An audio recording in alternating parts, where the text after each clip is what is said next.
souvent, pour se rétablir, il faut toucher ce qu'on appelle le fameux bas fond. Pour voir la lumière, je pense qu'il faut connaître cette noirceur-là, sinon les deux ne peuvent pas coexister. J'ai poussé la machine loin. Certains vont l'appeler burn-out. Pour moi, c'est un événement qui a fait tout exploser. On va le dire en bon québécois, ça pète aux frettes. Je pense que les systèmes sociaux, les écoles, le gouvernement et tout ça, sont faits pour tout nous débrancher. T'sais. Ils veulent pas qu'on soit connectés. Quand on vit justement des burn-out, des dépressions, de la maladie, on sent qu'on a été abandonné, que la source nous a laissé tomber. Et c'est complètement faux. C'est là qu'on se rend compte à quel point la source nous soutient dans ces moments-là.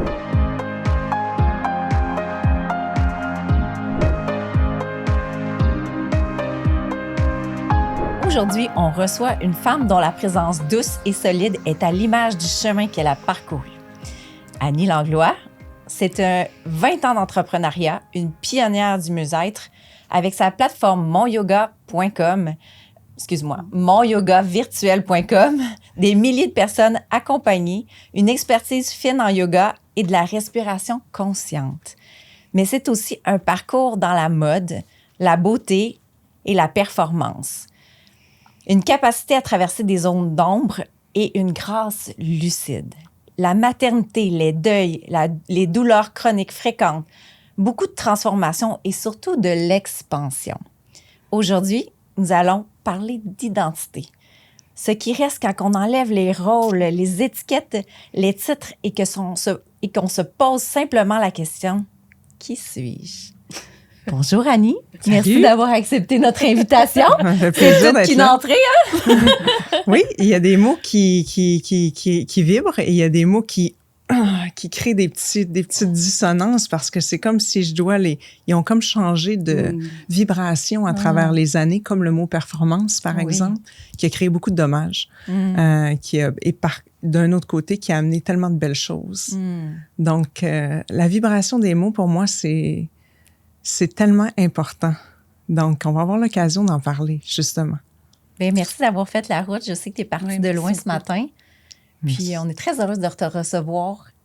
Puis, j'ai le goût de te demander d'entrée de jeu, justement, la fréquence des mots. Est-ce que tu penses que les gens en sont pas si conscients que ça aujourd'hui? En fait, je crois que chacun a sa propre signification d'un mot selon comment ça s'est passé, comment ça a été appris et les expériences. Puis au cours du cheminement, je pense que la vibration d'un mot peut changer selon le travail que tu vas faire avec le mot, les croyances qui s'y rattachent. Et par exemple, je vais te donner un exemple, comme je donnais tout à l'heure, le mot performance qui, pour moi, a été tellement un moteur pendant mon jeune âge et l'entrepreneuriat a eu besoin de ce moteur-là pour vouloir accomplir des choses. Et aujourd'hui, la performance, c'est comme si je la vois plus vers qu'est-ce qu'elle m'a amené comme débalancement du système nerveux. Donc, j'ai plus trop envie de performer. Accomplir, c'est autre chose. Mais tu sais, déjà là, la vibration de performance versus accomplissement, on est dans deux vibrations différentes. Mais ça a changé à travers les années selon le travail que tu fais sur justement tes croyances, celles qui font plus ton affaire. On se ressemble beaucoup. Je me rends compte. J'ai un miroir devant moi parce que le mot performance, ça fait partie de ma vie vraiment longtemps. Là. Oh mon Dieu, j'ai envie de vous dire, il fait partie de la mienne aussi. Ouais, hein? Je pense qu'on est toutes là-dedans un peu. Oui. Un beau conducteur, en fait, mais on va le dire, le mot performance, comme tout mot, a ses deux polarités. Tout à fait. Donc, comment, en fait, j'ai envie de te poser la question, comment la performance a apporté aussi... Tu sais, j'aime pas le mot bien, mais tu sais, en fait, son autre polarité, l'expansion qu'elle peut donner, tu sais. De belles réussites, c'est certain. Hein? La performance, c'est comme un moteur. Donc, si c'est un moteur, ça te donne du gaz.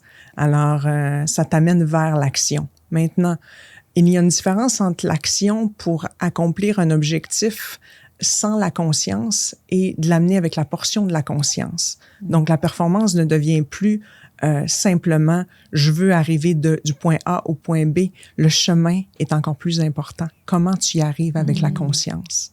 Donc, on est ailleurs. OK. Parfait. Aujourd'hui, tes réalisations se font justement plus avec la conscience.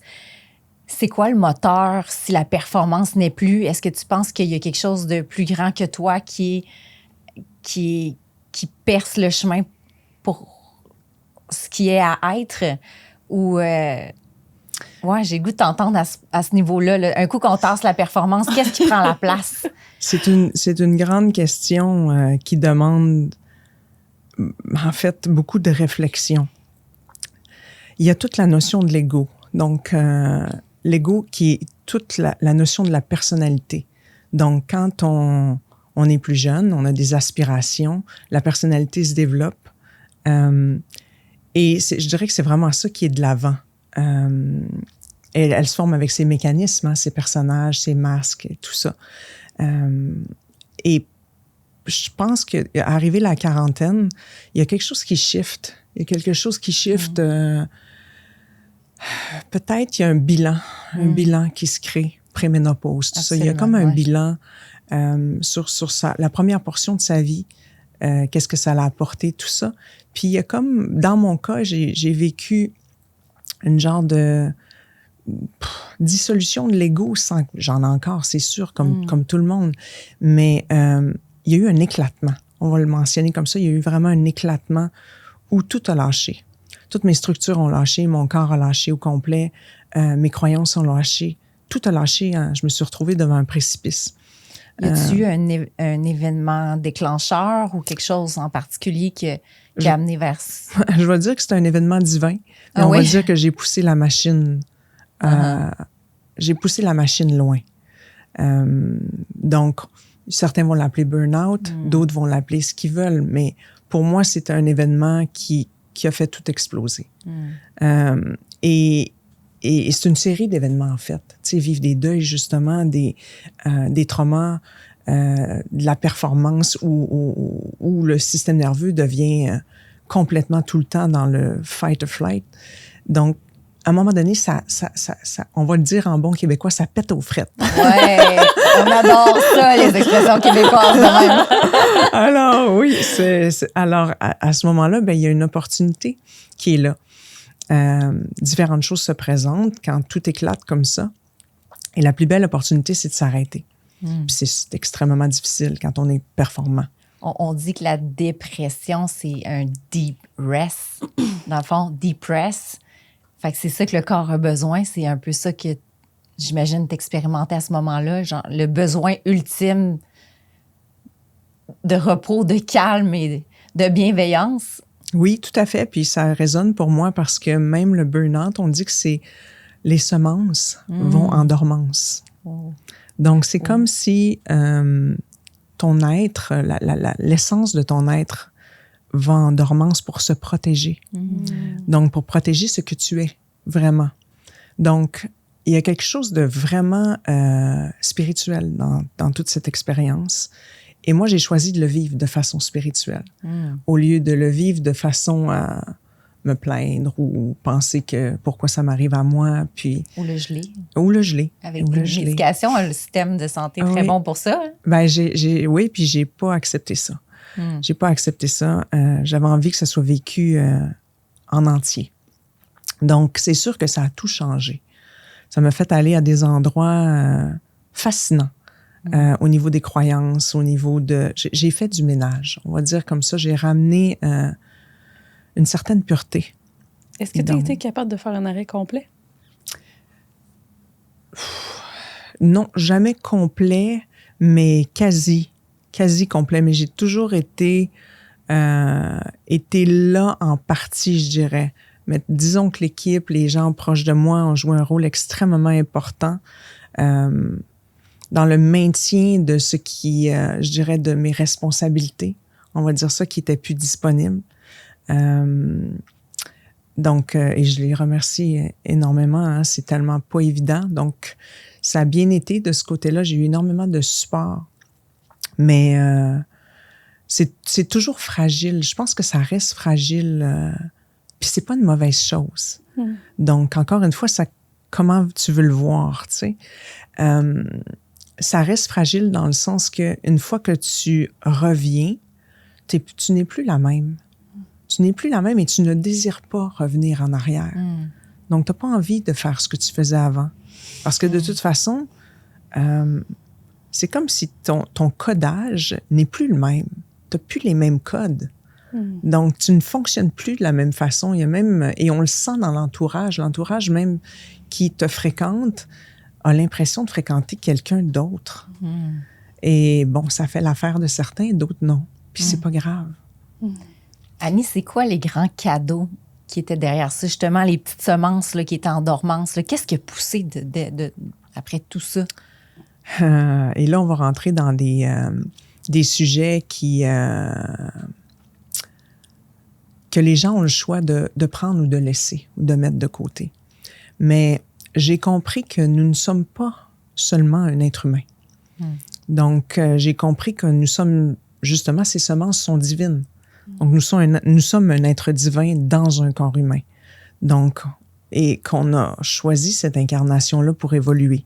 Donc, si quand je dis que je fais un bilan sur toute la première partie de ma vie, j'ai vraiment pris le temps de prendre chaque étape, ma façon d'agir, ma façon de me comporter, ma façon de penser, et de venir rectifier, amener des rectifications sur tout ça, mais toujours avec l'aide de plus grands que moi.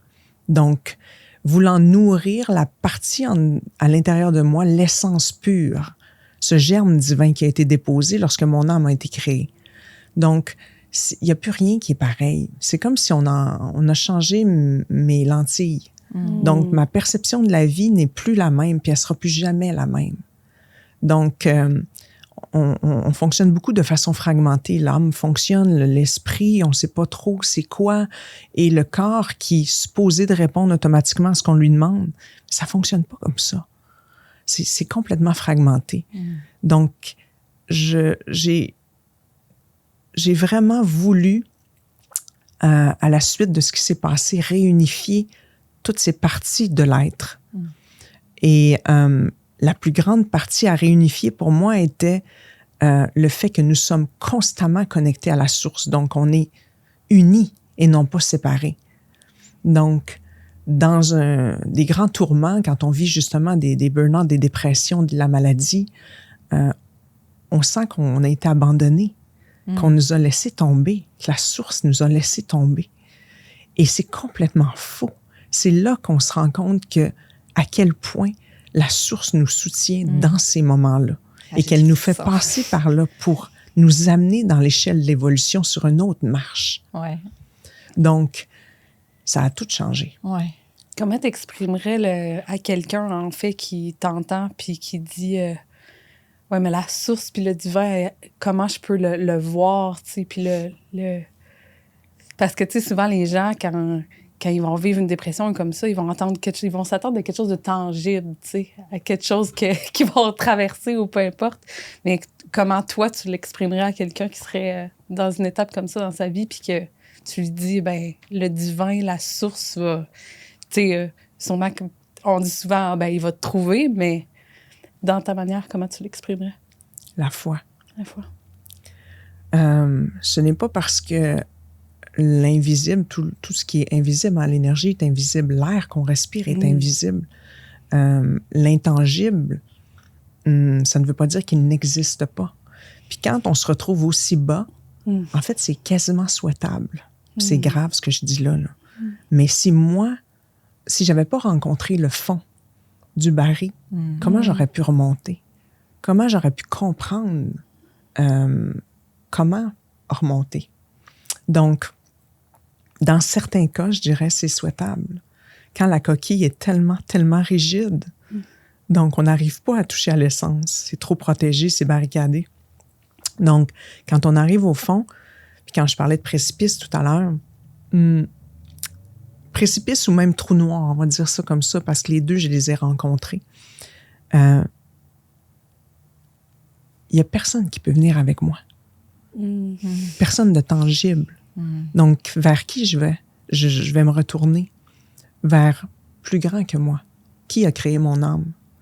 Donc, et j'ai choisi de plonger dans le précipice ou d'aller dans le trou noir avec l'aide du divin, de mon créateur, on va dire créatrice, parce que je crois dans vraiment les polarités. Pour moi, le divin, c'est autant féminin que masculin. Donc, la mère cosmique, là, puis toute religion confondue, là, on n'est pas du tout dans ça, là, quand je parle comme ça. Mais j'ai pas eu le choix. En fait, c'était ça où c'était une mort. Puis en fait, je crois qu'à quelque part, c'était une mort. Ou plutôt une renaissance. Ouais. Mais j'avais besoin de plonger, mais j'avais besoin d'être accompagnée pour plonger. Donc, la foi commence à se développer de plus en plus, justement dans le « qui suis-je », où je vais même aller jusqu'à « où je suis ». La foi dans le « je suis ». Et le « je suis », ultimement, c'est la partie qui est la semence divine, qui est constamment reliée avec la source. Donc, c'est à partir de là que j'ai lâché tellement de concepts, lâché le plus de choses possibles, puis j'ai accepté de mourir pour renaître. Mais c'est vraiment pas évident. Je suis tellement de ton avis parce que moi, j'ai un parcours d'alcoolique, on va dire ça comme ça. Puis souvent, pour se rétablir, il faut toucher ce qu'on appelle le fameux bas fond, tu sais, la noirceur. Puis pour voir la lumière, je pense qu'il faut connaître cette noirceur-là, sinon les deux ne peuvent pas coexister, là. Fait que je ressens tellement qu'est-ce que tu as vécu. Pourtant, tu sais, tu es une grande praticienne de yoga, tu sais, veux pas, c'est quand même spirituel. Le yoga, c'est un peu la méditation par le corps. Ça a été quoi tes techniques, justement, pour connecter avec le divin? Est-ce que tu as complètement changé de façon de faire? Tu es allé vers de la méditation? Tu es allé vers... Le breathwork. Le breathwork, c'était quoi tes outils, mettons, pour... Mais c'est important de comprendre que la source était ancienne. Donc, probablement qu'elle venait d'autres vies aussi, mais j'ai eu une maman ultra anxieuse qui était constamment à l'hôpital. J'ai vécu énormément d'anxiété très, très, très jeune. Et je l'avais probablement côté héréditaire parce que ma mère l'avait de son père et bon, ça va loin, tu sais. Donc, déjà là, le fond anxieux existait. Il était là sans compter tout le stress que moi, j'ai vécu. Et bon, la perte de mon premier enfant, l'accouchement d'un enfant qui était déjà décédé et tout le reste des choses que j'ai vécues. Et ce n'est même pas une question de est-ce pire que ce que quelqu'un d'autre a pu vivre. C'est la résilience de mon système nerveux, le problème. Donc, il était déjà affecté dès que j'étais jeune. Donc, tout petit stress était juste un ajout sur comment déstabiliser un système nerveux qui est déjà, qui est pas optimal. Fragile, ouais. Fragile, c'est ça. Donc, maintenant, c'est plus la gravité du trauma, c'est plutôt comme comment ça a été vécu. Donc, j'ai commencé à faire du yoga dans la vingtaine juste pour m'aider à gérer mon stress. Mais c'est après la perte de mon premier enfant que j'ai vraiment choisi de me lancer plus profondément, prendre des formations, plusieurs formations de yoga. Et c'est là que j'ai commencé à travailler sur mon yoga virtuel parce que j'en avais besoin. J'avais besoin d'amener le yoga chez moi. Donc, et là, ça s'est construit de fil en aiguille. J'ai pris des cours de breathwork, j'ai fait des formations à travers le monde, dans l'approche somatique aussi. Puis j'ai continué à essayer de comprendre pourquoi j'avais autant de douleurs chroniques qui se sont développées après la mort de mon premier enfant. Donc, après que j'aille touché à tout l'aspect médical, il n'y avait pas de réponse pour moi. Personne n'avait de réponse pour moi satisfaisante. Donc, il a fallu que j'aille par moi-même explorer, aller rencontrer mon corps. D'où il vient, c'est quoi, qu'est-ce qu'il a vécu. Et comprendre que mon système nerveux était juste complètement débalancé. Et donc, commencer à le rééduquer tranquillement par ces approches et aller rencontrer mes douleurs, donc habiter mon corps, les accepter, au lieu d'être en résistance et de me comparer aux autres. Pourquoi les autres en ont pas, puis moi, j'ai tout le temps quelque chose? Pourquoi moi, j'ai toujours des symptômes à chaque jour? Pourquoi j'ai de la misère à fonctionner? Pourquoi on me demande ça? Jusqu'à temps que ça soit plus un pourquoi, mais que je comprenne que mon hypersensibilité est un cadeau. Donc maintenant, quand je vois un client, Je vais sentir les douleurs du client dans mon corps. Mais ce qu'on appelle des douleurs tactiles, elles ne vont pas rester. Mais j'ai cette sensibilité-là à tout. Donc, les douleurs ne sont plus perçues de la même façon. Elles vont m'amener à prendre soin de moi plus. Donc, je vais me réveiller et je vais vraiment, s'il y a quelque chose qui se présente, je vais prendre le temps de descendre et d'aller l'habiter pour lui parler, lui demander, c'est beau, je prends le temps de te ressentir, j'amène toute ma présence. Est-ce qu'il y a un message pour moi aujourd'hui? Et si le message, c'est aujourd'hui, c'est ça. Ça peut, on dit flare en anglais, les symptômes flare. Si ça flare pendant 3 heures, qu'est-ce que je vais faire pendant ces 3 heures-là? Je vais peut-être aller prendre une marche en nature si c'est disponible, si la fatigue n'est pas trop là. Je vais peut-être me connecter simplement sur mon balcon avec les arbres à l'extérieur. Je vais peut-être m'asseoir sur mon coussin de méditation, méditer. Mais c'est pas mon ennemi, mon corps. C'est pas ma prison. J'en ai fait une prison. Mais il a fallu que j'en sorte pour comprendre que ce n'est pas une prison. Non. Comment tu le perçois aujourd'hui, ton corps? Bonne question. D'une intelligence grandiose. D'une sensibilité, d'une grandeur.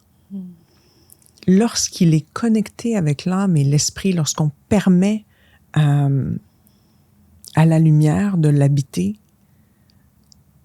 c'est juste ça qu'il demande. En fait, c'est tout ce qu'il demande. Donc, mais surtout, j'ai compris que mon âme ne désirait peut-être pas s'incarner dans un corps. Peut-être par peur de ce que j'ai vécu avant, je ne le sais pas. Donc, il y a toujours eu un sentiment d'insécurité d'habiter mon corps. De là, tout le travail qui a été fait sur l'approche somatique dans mon cas, puis de l'enseigner maintenant. Mais j'ai compris que quand on commence à l'habiter pleinement, il y a quelque chose qui se passe. On arrive à témoigner du divin dans un corps. Donc, on arrive à manifester tout l'intangible dans un corps physique. Donc, on a une chance extraordinaire, même si le corps fait mal, même s'il y a plein de petites choses qui sont imparfaites. On a cette chance que je crois que plusieurs âmes aimeraient avoir, mais n'ont pas encore la possibilité de s'incarner. Donc, lorsque j'ai compris que j'avais cette chance inouïe, j'ai commencé à regarder mon corps avec d'autres yeux. Et j'ai commencé à désirer manifester cette grandeur-là à travers mon incarnation. C'est drôle, Annie, parce que tu nous as comme dit d'entrée de jeu que tu acceptais rarement de faire des podcasts, fait qu'on se sent vraiment choyé, t'es accepté. Puis je me dis, tu as tellement de belles choses à partager. Puis on s'est fait un peu une pré-entrevue, puis tu as dit, je pense que les gens sont pas prêts à m'entendre. Mais moi, je trouve que ton message est très accessible. Tu expliques, tu verbalises très bien c'est quoi de venir sur cette terre, d'avoir des souffrances physiques, puis d'avoir à les guérir. C'est quoi qui est derrière ça? La peur du jugement ou... Non. S'il y a quelque chose que j'ai pas, c'est ça. Ouais. J'ai beaucoup de peur, mais celle-là, elle fait pas partie de celle-là. Donc, la critique, le jugement ne sont pas quelque chose qui me dérange vraiment. Tu sens que les gens sont pas prêts à entendre ce message-là? Je pense que dans toute conversation, il y a quelque chose pour chacun. Donc, certaines personnes vont se souvenir d'un passage, même si ça les choque. Il va y avoir quelque chose pour eux. Donc, déjà en partant, il y a du bon dans tout, peu importe la réaction que ça te fait vivre. C'est plus... Comme j'ai tombé en dormance pendant un certain temps, et je suis très, très sensible à l'énergie. Donc, disons que il y a comme ce désir de prioriser à qui j'envoie le message. Et là, je vais vous donner, mettons, l'exemple de certaines terres sont encore arides pour semer. D'autres sont fertiles. Puis c'est pas grave, il y a pas de bon rythme ou de mauvais rythme. Il y a juste un rythme pour chacun. Et je ne peux pas dire que je ne peux pas prêcher la vérité absolue, mais je peux prêcher certainement une vérité. Ça, c'est clair. Mais basé sur mon vécu, mon expérience avec la source et avec ce que j'ai vécu dans mon humanité. Mais c'est ça. Étant donné que quand on va dans des créneaux larges, avant, j'enseignais à 600 à 800 personnes par semaine. Wow. Ça a beaucoup changé. Maintenant, j'essaie de cibler des créneaux où il y a possibilité d'une terre fertile. Je comprends. Okay. Donc, et donc, j'en fais de moins en moins pour l'instant. Peut-être pour me préserver pendant le temps que je suis encore en réparation. Ouais. En expansion, j'ai envie En de dire. restauration. Mais ce que tu partages, c'est vraiment fascinant. Moi, je suis persuadée que tu vas éveiller beaucoup de conscience avec ce discours-là, honnêtement. Merci. Avec plaisir. Ah, qu'est-ce qui monte, ma belle Mélina? C'est ton...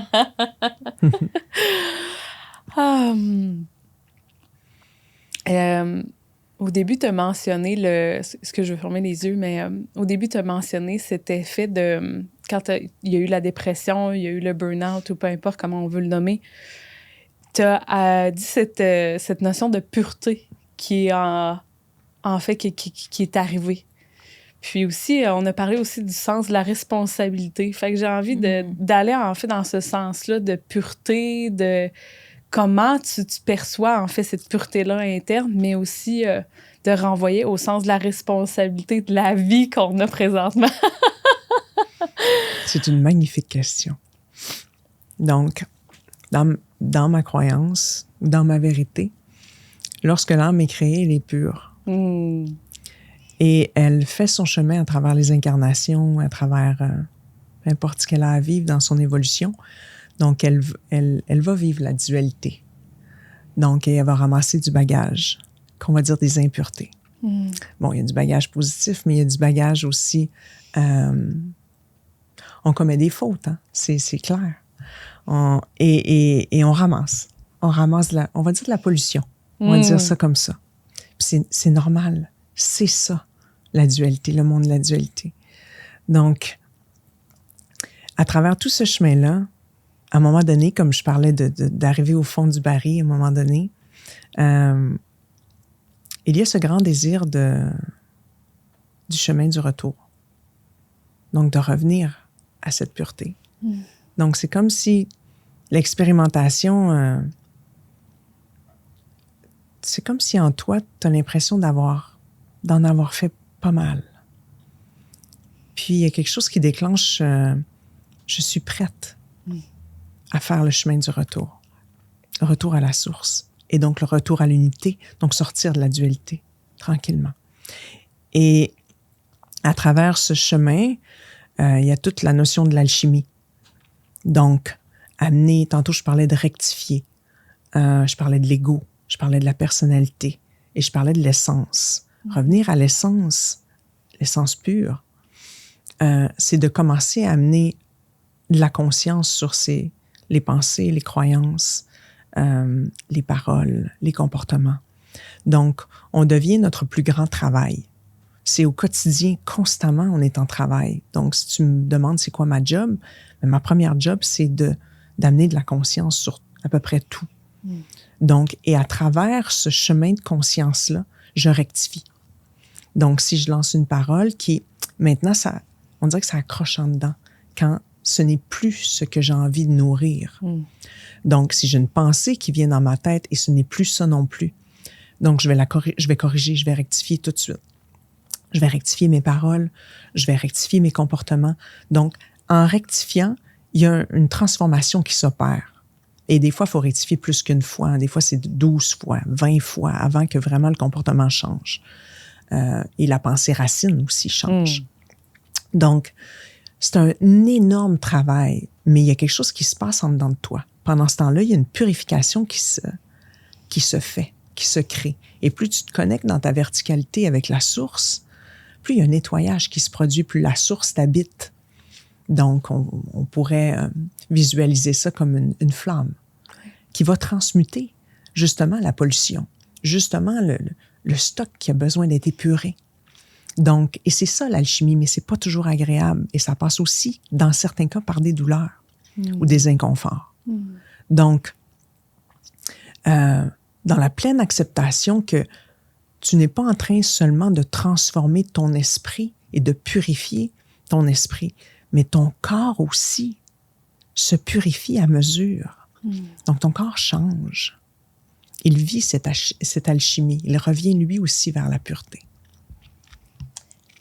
Hey, dis-moi, Annie, est-ce que tu sens que c'est suite à toute cette noirceur-là, l'éveil qui s'installe, le désir du retour à la pureté, la source, maintenant, c'est comme devenu une mission? C'est quelque chose que tu as le goût de partager et d'enseigner? Est-ce que c'est un peu la raison de ton incarnation, tu penses? Je pense que, en fait, c'est quelque chose qui se vit en premier lieu. Et c'est certain que plus tu es habité, plus tes paroles vont marquer, ta présence va marquer. Parce que tu incarnes ce que tu es, ce que tu vis. En fait, tu incarnes la vie. Donc, plus ça va. Je suis loin d'être rendue au... bien, bien loin, là. Je me sens comme une toute petite étudiante, là, de la vie. Et je pense que c'est bon de rester dans cette humilité-là parce que c'est grandiose, c'est énorme, tout ce qu'il y a à apprendre. Et c'est pas nécessairement dans les livres qu'on l'apprend. Donc, c'est de plus en plus... je pense que chaque âme sait, à quelque part, a la connaissance, a l'information. Maintenant, c'est de se réveiller tranquillement de cette amnésie lorsqu'on arrive dans cette incarnation. Donc, et plus ça va, plus j'ai l'impression, dans mon cas, que ça s'éveille doucement. L'information, les connaissances commencent à s'éveiller tranquillement, petit à petit. Et c'est certain qu'après ça, ben, ça me fait plaisir de pouvoir créer des allumages, on va dire comme ça, chez les gens, allumer cette flamme-là. Est-ce que ça en est une mission? Ça fait sûrement partie de ma mission, à quelque part, de créer ces allumages, de reconnecter en fait, c'est même pas moi qui reconnecte, mais de les amener à ce désir de peut-être reconnecter avec la source, eux aussi. Oui, c'est ça. Puis d'accompagner, en fait, d'exprimer des vérités, d'accompagner les gens du meilleur possible, toujours en respectant le libre arbitre et leur liberté. Leur liberté de choisir, leur liberté de croire en ce qu'ils ont envie de croire, dans un respect total de tout ça. De découvrir leur propre guide, en fait. Oui. Les Voix de l'Invisible podcast s'associent avec Teology Skincare, une marque innovante qui infuse de véritables feuilles de thé dans ses soins pour la peau. Des produits véganes, sans cruauté, aux ingrédients naturels qui respectent votre corps et la planète. Parce qu'on croit que prendre soin de sa peau, c'est aussi prendre soin de son âme. Découvrez leur univers sur theologyskincare.ca.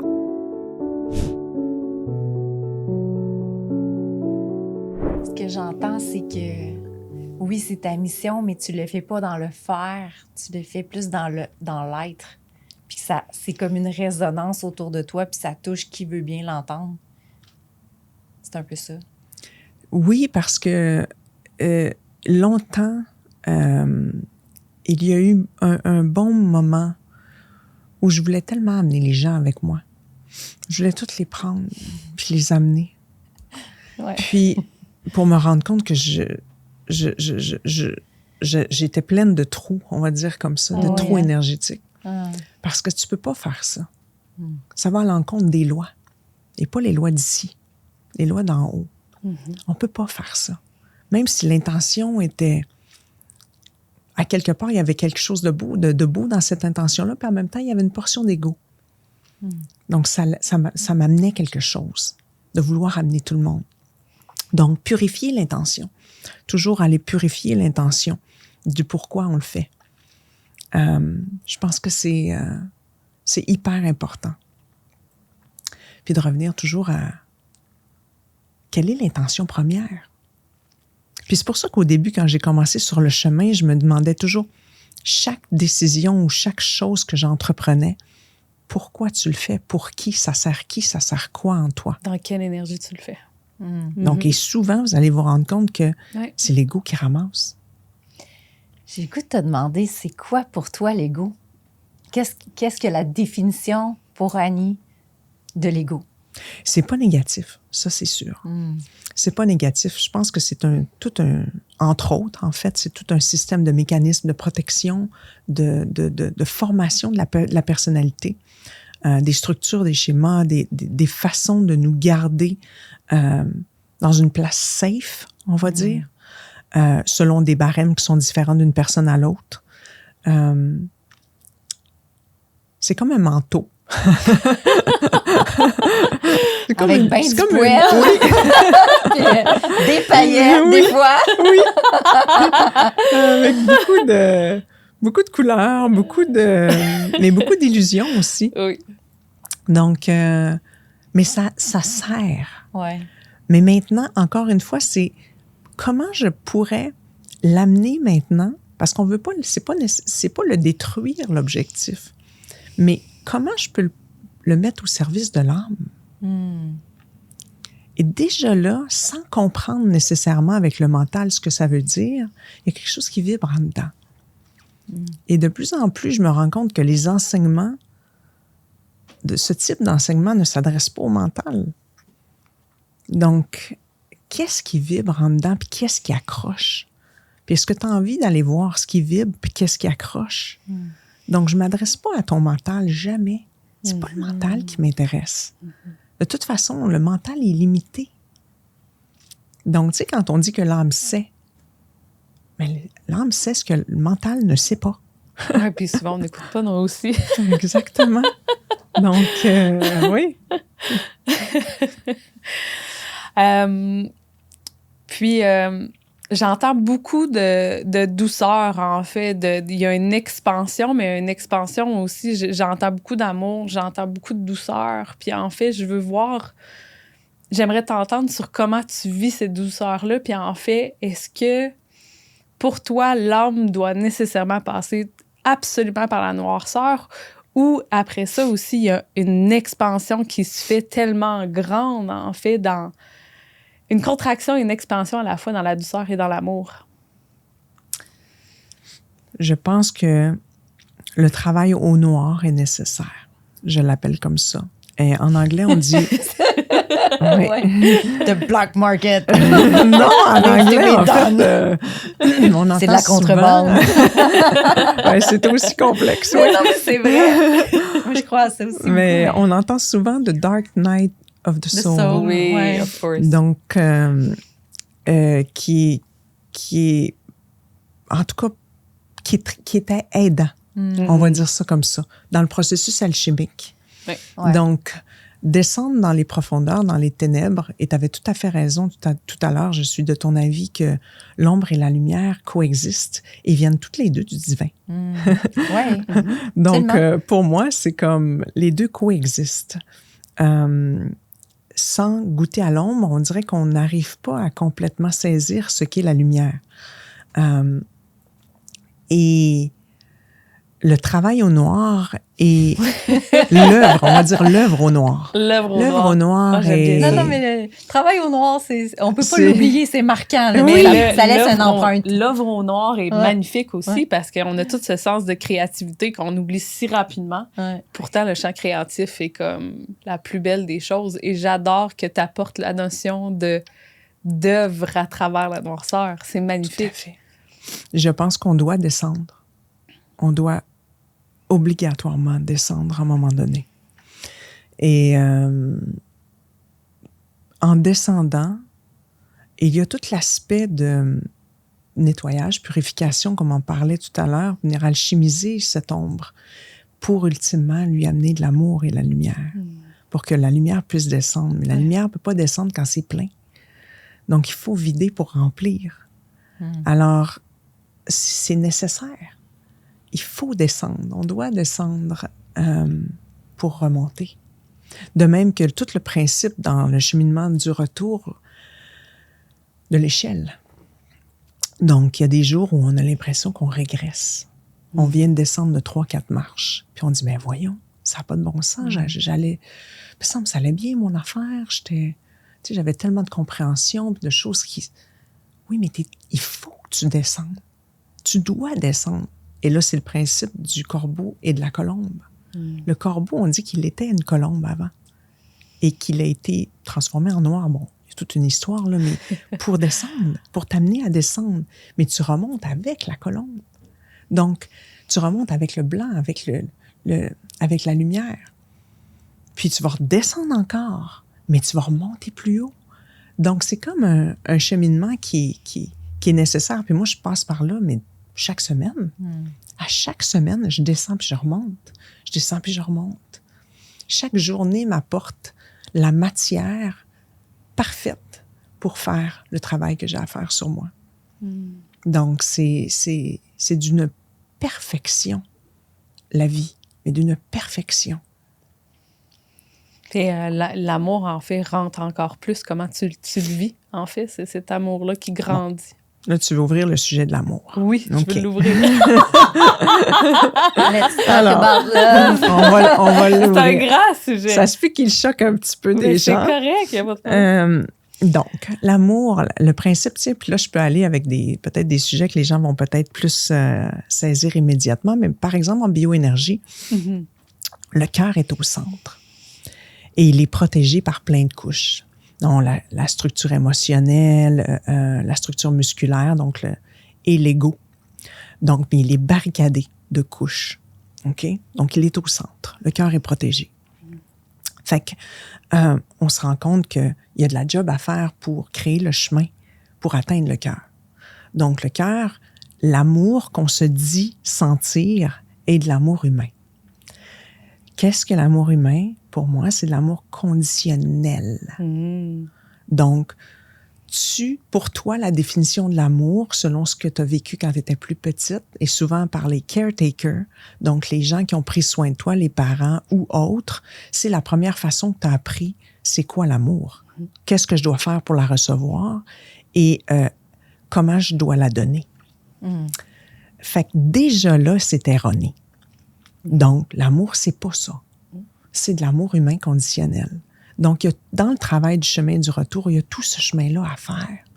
Rectifier, nettoyer pour toucher, se connecter bien sûr dans la verticalité avec la source pour toucher éventuellement à cet amour pur, qui est l'amour de la source, l'amour divin. Mais cet amour-là, là, c'est un amour qui, il n'y a pas de mesure. Je vais t'aimer autant que j'aime pratiquement quasiment mon enfant. On s'entend-tu que c'est un état? C'est quelque chose qui vibre. Donc, il n'y a pas de condition. Fait que là, les gens en voient qui froncent les sourcils. Déjà, je les vois, puis ils sont comme, hey, là, c'est impossible. Mais il y a quelqu'un que tu connais quasiment pas, comme ton enfant. Ultimement, si tu en arrives là, c'est extraordinaire. Ah, c'est fabuleux. C'est extraordinaire. Et pour y avoir goûté à plusieurs reprises maintenant, je vois à quel point mon cœur était fermé avant tout ce cheminement. Mon amour était conditionné selon comment j'ai appris à le recevoir et à le donner. Donc, plus j'ai enlevé des couches, plus j'ai pardonné. Même les pires choses atroces. Et ça, je ne l'ai pas fait tout seul. Puis ça a pris du temps. Je l'ai fait toujours avec la source. Plus j'arrivais à me pardonner, plus mon cœur a commencé à ouvrir d'un amour que je ne connais pas. C'est un amour qui m'était inconnu. Donc, même ma propre petite fille, l'amour que je lui donnais était conditionné. Et j'arrive maintenant à ressentir, pas juste avec elle, et on s'entend que c'est pas tout le temps. Je touche, et je travaille constamment ça, mais je touche à cet amour-là qui transforme complètement. Un amour qui est plus juste, même pas, je dirais, il n'est pas juste pour une personne. Quand j'arrive à ressentir ça, c'est un amour qui est comme offrande. Ouais. C'est une offrande. Que ce soit au divin ou que ce soit aux autres autour. C'est comme si ça l'ouvre la possibilité que nous sommes un, vraiment, et de le sentir. Donc, c'est extraordinaire. C'est extraordinaire. Donc, s'il y a un de mes objectifs, c'est de continuer ce cheminement-là vers cet amour-là qui est pur, qui est inconditionnel et qui est juste. Donc, c'est une de mes motivations de me lever le matin puis de continuer de rectifier, purifier, rectifier. Oui. Il y a du plaisir. Tellement! Tellement! Ben oui! Écoute! It has to be fun! Mais tellement! C'est parce que quand tu touches à ces états-là, tout change. Tes perceptions de la vie changent, du relationnel, et même ta perception de toi avec la nature. Cet amour-là vient de partout. Et c'est là que tu comprends tout le sens que quand on dit Dieu ou le divin est dans tout. Cet amour-là est ressenti quand le vent touche ta peau.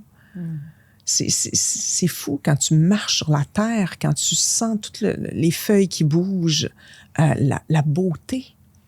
Quand tu vois la beauté prend toute une autre signification. Tu sais, moi qui viens du domaine de la mode, il y a plein de gens qui me demandent « Oui, mais passer de la mode au mieux-être, tout ça, qu'est-ce qui a fait que... t'enlèveras jamais mon amour pour la beauté. Jamais. Jamais, c'est inscrit dans mon codage, on va dire comme ça, mais pour moi, la beauté, c'est de l'amour. C'est quand je vois... Puis mon œil voit constamment la beauté maintenant. J'ai encore de la job à faire parce que j'ai un œil qui rectifie beaucoup. Tu sais, j'ai tellement été habituée de faire des kits parfaits, puis des... tu sais, fait que là, c'est comme... je vois où est-ce que je peux mettre du travail pour ramener ça dans la pureté aussi, pour que même dans l'imparfait, au niveau de l'œil... C'est parfait. C'est parfait, puis c'est plein d'amour. C'est ça. Donc, c'est tellement du travail intéressant. C'est pour ça que je dis, pas lâcher votre job, mais quasiment. Mais votre job, qu'elle soit numéro 2. Ouais. Numéro 1, c'est ta job. Oui. Ta job que tu as à faire avec toi. Ouais. C'est du temps plein. Oui. Tu sais? Oui. C'est drôle que tu dis, c'est ce que j'ai envie de dire aux gens. Comment Annie Langlois perçoit l'état de la planète Terre en ce moment?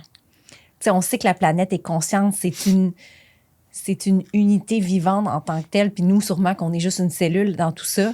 Mais est-ce que tu penses que c'est le dark side of Planet Earth right now? Tu sais, est-ce que c'est en ce moment une renaissance qui est à venir? Comment tu perçois ça, justement, avec tout ce qui se passe, là, les guerres, Trump, name it, là, le COVID? C'est Grosse question! Oui, puis c'est un sujet qui a on peut partir de dans plusieurs directions. Puis encore une fois, ça revient à la notion de choix. Je pense que l'humanité est allée très bas au niveau de sa vibration. Puis en même temps, est-ce que c'était nécessaire? Je le sais pas. Je peux pas donner la réponse. Est-ce que c'était nécessaire? Mais une chose que je peux dire, c'est que du chaos sort énormément de conscience puis de lumière. Des gens qui mettent leurs pieds à terre et qui disent c'est assez, et qui ça motive à faire d'autres choix. Donc, je choisis, moi, de voir tout cet essor de conscience, toute cette ouverture de conscience. Je choisis l'espérance plutôt que de miser vraiment sur tout ce qui va mal. C'est sûr que je prie. Je me connecte constamment à la source pour que justice soit faite.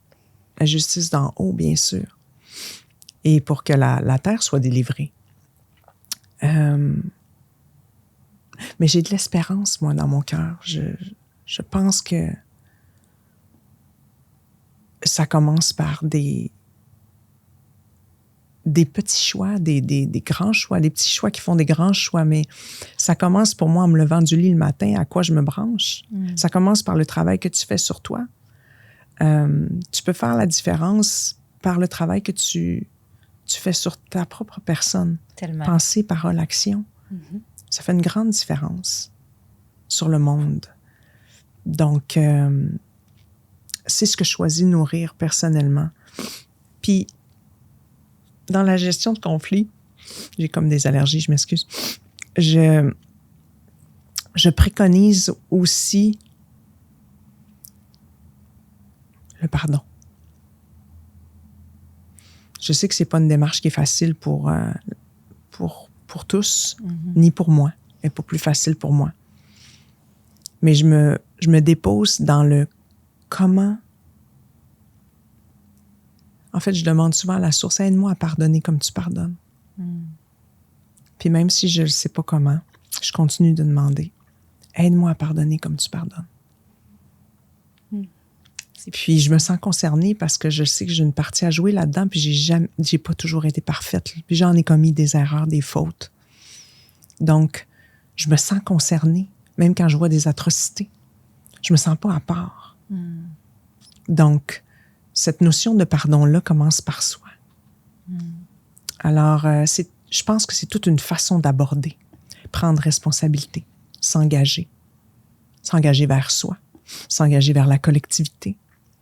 Tu sais, chaque jour, ce que tu le fais, quand je nommais tout à l'heure, tu le fais pour qui, tu le fais pourquoi.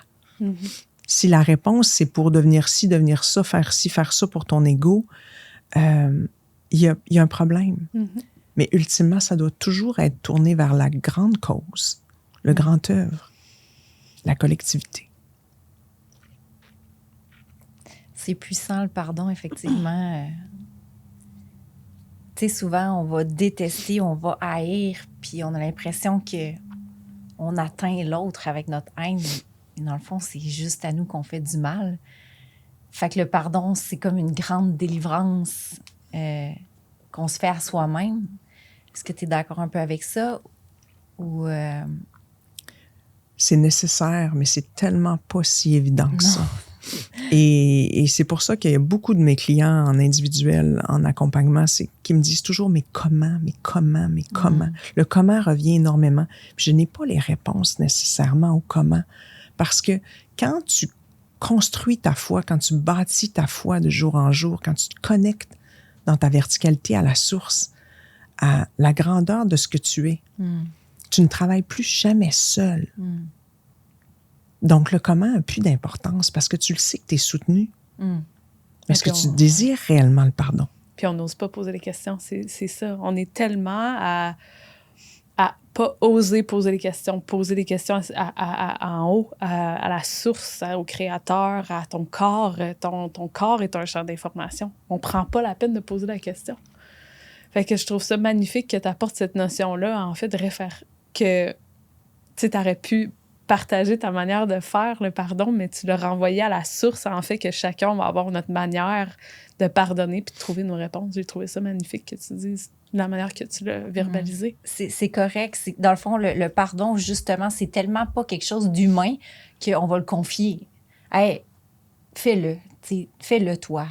Puis, oups, c'est quelque chose qui se dissout parce que j'ai pardonné des choses atroces, moi aussi. Puis, à un moment donné, ça s'est dissous. Puis, j'ai connu cet amour-là de quelqu'un que j'ai détesté. Puis, c'est tellement beau. Puis, je souhaite à tous les êtres humains de vivre ça. Puis, j'avais envie, c'est ça, de voir ta vision de ça. Puis, dans le fond, ton discours revient toujours à la même chose. C'est « Hey, on n'est pas tout seul, gang, là! » Puis c'est tellement fou comment que ma question par rapport à la société, c'est que je pense que les systèmes sociaux, les écoles, le gouvernement et tout ça, sont faits pour toutes nous débrancher, tu sais. Ils veulent pas qu'on soit connectés. La matrice ne supporte pas ce côté-là.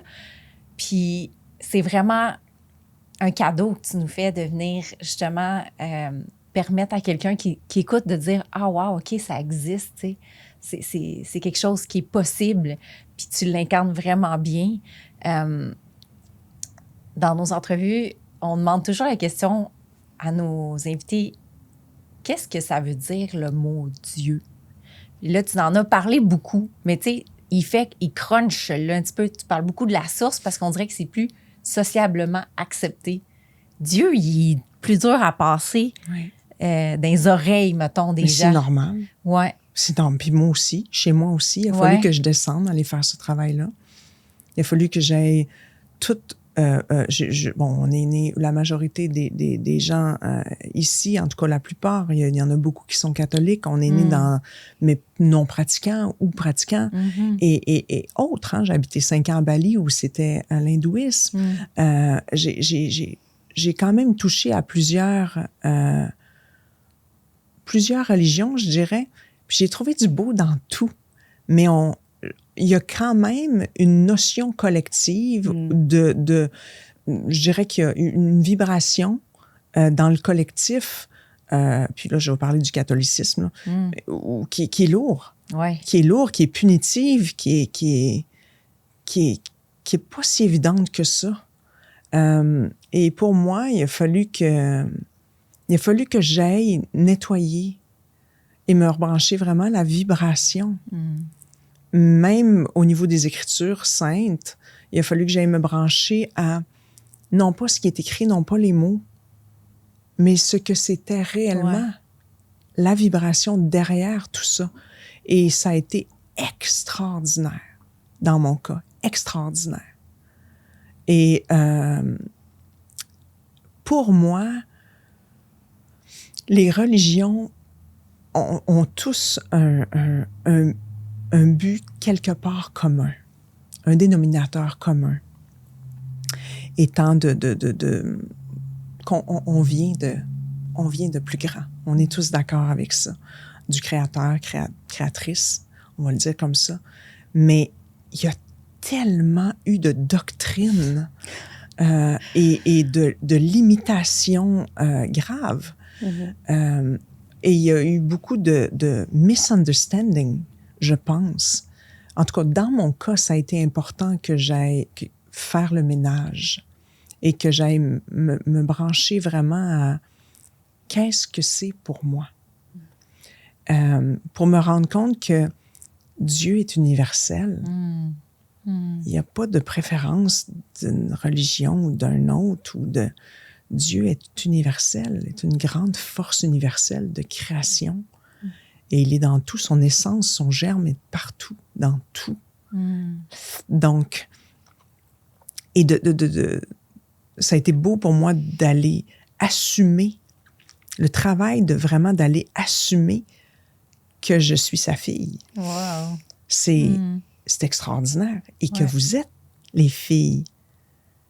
Mais là, c'est là que ça l'amène d'autres travails. Est-ce que je mérite ça, moi? Je suis qui, moi? T'as un peu là, je suis assez. Puis là, il y a tout plein de travail tu sais, est-ce que je suis digne? Ouais. Ça, c'est comme la phrase. Oh, oui. Et pourtant,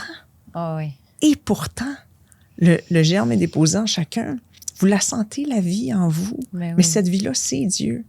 Donc, tu dis, OK, oublie la religion, oublie le dogme, enlève ça, rentre dans l'universalité, dans la globalité de ce que nous sommes. Et ta paire de lentilles va changer. Ah, tellement. Va changer. Tu vas être tellement en gratitude d'avoir la chance de témoigner dans ton corps cette vie qui bouge en toi. Et tu vas avoir envie d'en prendre soin. Wow, quelle définition de Dieu. C'était magnifique. Merci. Puis on pose toujours une autre question. Mélie, veux-tu la poser? Ah ben ma chérie, c'est toi qui les as posées la dernière fois, fait que je vais te laisser terminer. Si je te mettais la petite Annie devant toi de 5 ans, 4-5 ans, le 4-5 ans devant toi, avec tout le bagage puis l'expérience que tu portes, qu'est-ce que tu lui dirais à cette petite fille-là?